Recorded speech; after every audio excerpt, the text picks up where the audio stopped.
Good afternoon. Welcome. Let's all be seated.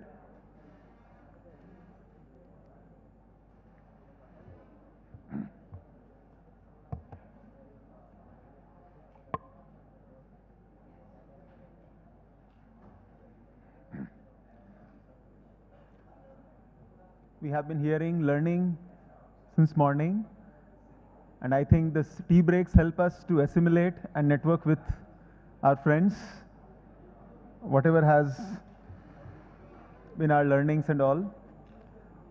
The excitement is still there, and we continue to excite you with more and more speakers coming not only from Mumbai city and not only from India, but beyond India. We have with us Mr. Mark Roger.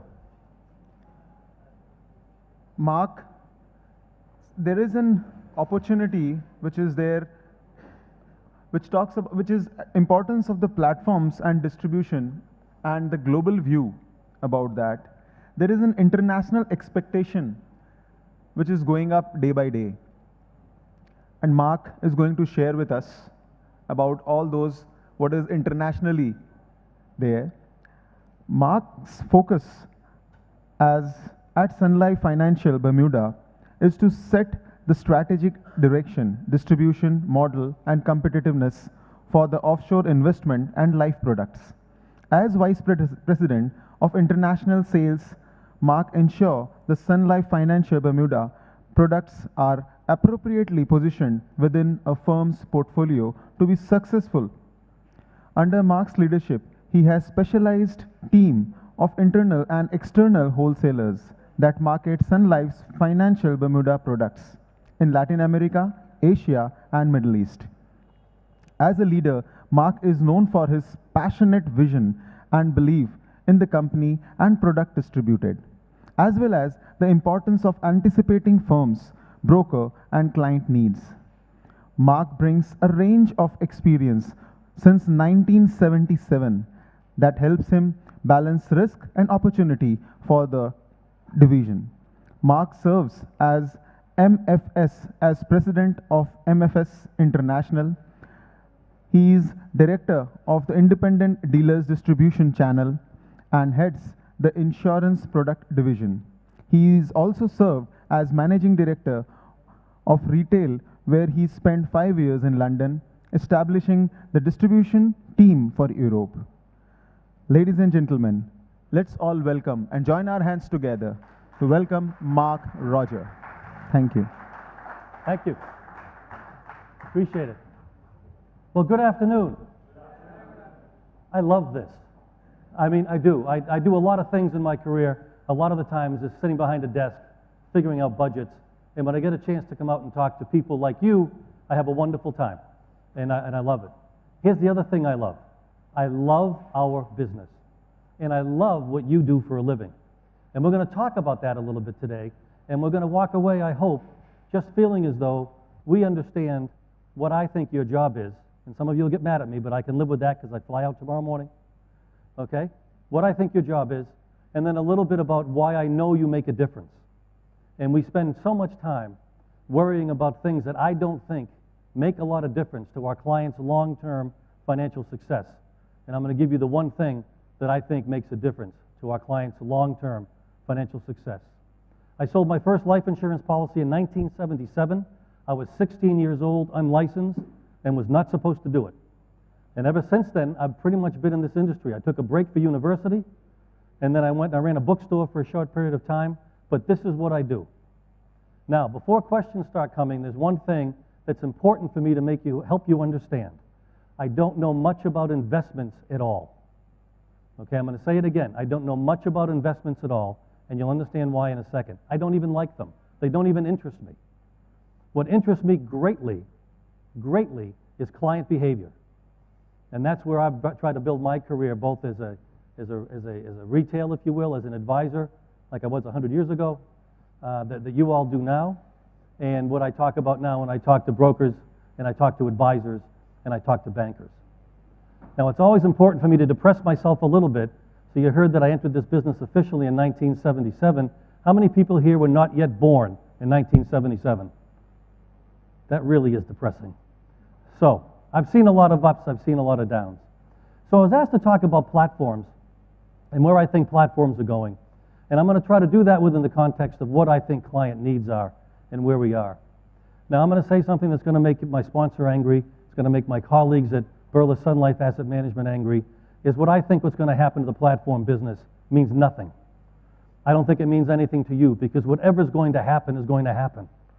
And what Mark Rogers says sitting up here, or what you would like to see happen, probably is not going to have that much of an effect. But I will tell you is that what's important to me when we take a look at the platform side is I think you all have figured it out. I've seen many people run into problems in their career by trying to cede their responsibility to the platform, by trying to give up their responsibility as advisors to the platform. A couple of people saw me in a panel yesterday, and I remember in the mid-'80s, when everybody told me I better go find another job. I worked for a third-party sold mutual fund company, MFS, and everybody, go find another job because the whole world is going to go direct. Everybody's going to go direct. Well, guess what? It's never been over 22, 23% in the US in terms of direct mutual fund business. Since then, I heard advisors are going to go out of business because people are going to go online, get all the information they need, and they're going to make the decision that they want to make in terms of how they're going to invest. Not a lot of that happens. There's a saying that investments are sold, not purchased. And I think that's true, but I think it doesn't tell the whole story. Clients are emotional about their money. No brand news there, right? Clients are emotional about their money.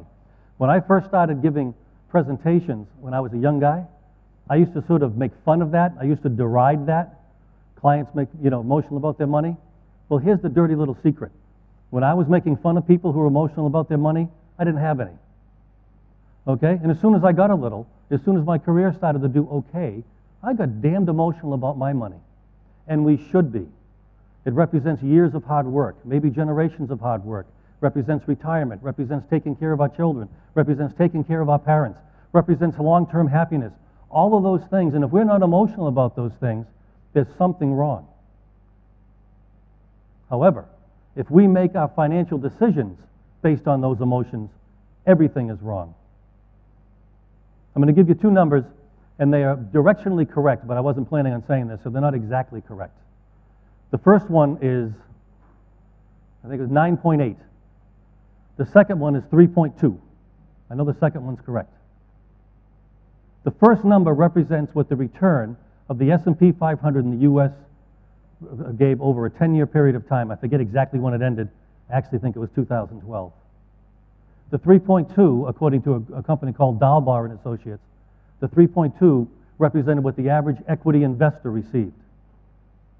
What's the difference? What is the difference? Why was there that big number over here and this low number over here? Let's say expenses were part of it. You take away as much of that 6% difference as you want for expenses. There's still a wide gap. Yes, sir. I can't hear you. I'm sorry, I can't hear you. The what gap? Yes, behavioral. It's the first time, I've been doing this speech for years. First time I've ever come up with that. It's client behavior. The single biggest indicator of your client's success as an investor is their behavior. It is not trying to guess the tops and bottoms of markets. And by the way, I use that word on purpose. It's a guess. It's always a guess. And God help you if they happen to be right once or twice, because then they think they're smart. The most money I've ever seen lost in this industry, by far, there is a fairly close second. There's no third. The most money I've ever seen lost are people trying to guess that tops and bottoms of markets. And the second most are people trying to make up quickly when they lost, when we go through a dip, when we go through a difficult time. Our job as advisors, our job is not to guess what a stock price is going to do, where interest rates are going to go, what the rupee is going to be worth tomorrow, what the price of oil is going to be, who's going to win what war, who's going to lose what election. None of that has a long-term impact on our client's financial future.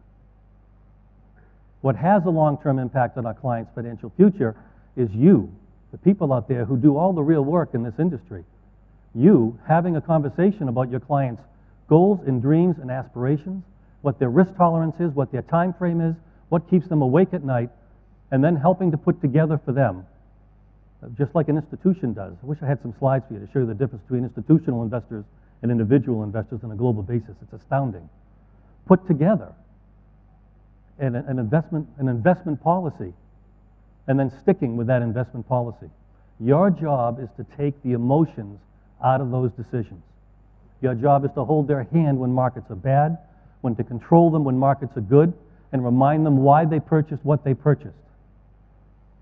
Now, with me just saying that, you probably know where I come down on the side of if you're forced to choose between being a transaction advisor or an advisor, right? Our clients need and want advice. So, advice is important. Every single study I've ever seen has shown that clients are willing to pay for advice. And here's the great news. They're willing to pay more as they get older and they get richer. But it better be good advice. If you take a look at studies as to why clients leave advisors, performance is usually fifth down the line, fourth, fifth, sixth. It's never one, ever. It's never one. Number one is usually I don't hear from that person enough. Or number two is they didn't understand what my needs and my aspirations are. They're always in that category. They're always there somewhere. That's our job. Have that quality conversation, and then put together a plan, and then, damn it, we get paid to help them stick to that plan. Brinson and Associates did a study, admittedly it was institutional investors, as to what percentage of a portfolio's performance was due to asset allocation, what was due to timing, and what was due to security selection. Anybody ever want to take a guess as to what percentage was due to asset allocation? Pardon? 94.5. You've seen the study.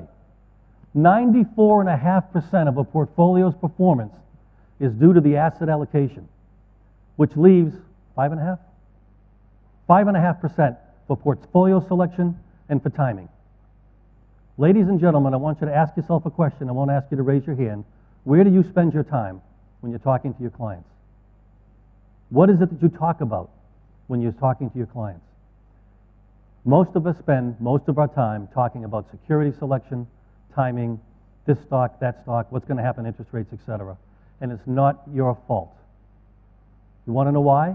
Because your clients think that's what they want. You're leaning into this wind. You're leaning into this wind of the popular press, telling us what happened to the stock market today and how that's going to have a profound effect on my client's financial future 20 years from today. It has none. I'm serious, zero. And if your client's investing, whether they invested in that day when the market was down and when the market was up, will have a negligible effect on their return 20 years out. Negligible, 15 years out, even 5 years out. But they ask us to look at those things that mean the least. And they've got a brother-in-law who bought, well, everybody bought gold, sorry. They have a brother-in-law who bought oil at a certain price and did fine. They've got an aunt who bought this stock or this mutual fund that did great, and so that they think that's the way we're supposed to move. And it is a strong wind. Is Jim Cramer on TV here? CNBC, no? Oh, he's a crazy man that's on CNBC in the U.S. that's always talking about stock prices. He's a hedge fund manager, got rich, and then got a television show. And gets people to look very short term and always look very short term. So for those of us that are in distribution, that are in manufacturing like myself, one of the things that's important for you to realize is that distribution is king. Hi. That distribution, in our view, is king. Is that distribution costs more than it used to cost.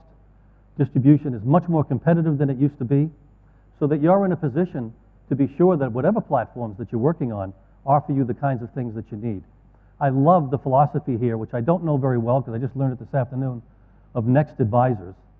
And I heard this man here, I don't know his name, forgive me, talking about brand, where you all have found a way to offer your clients what they need to have, to do it on a quality platform, and you remain the brand.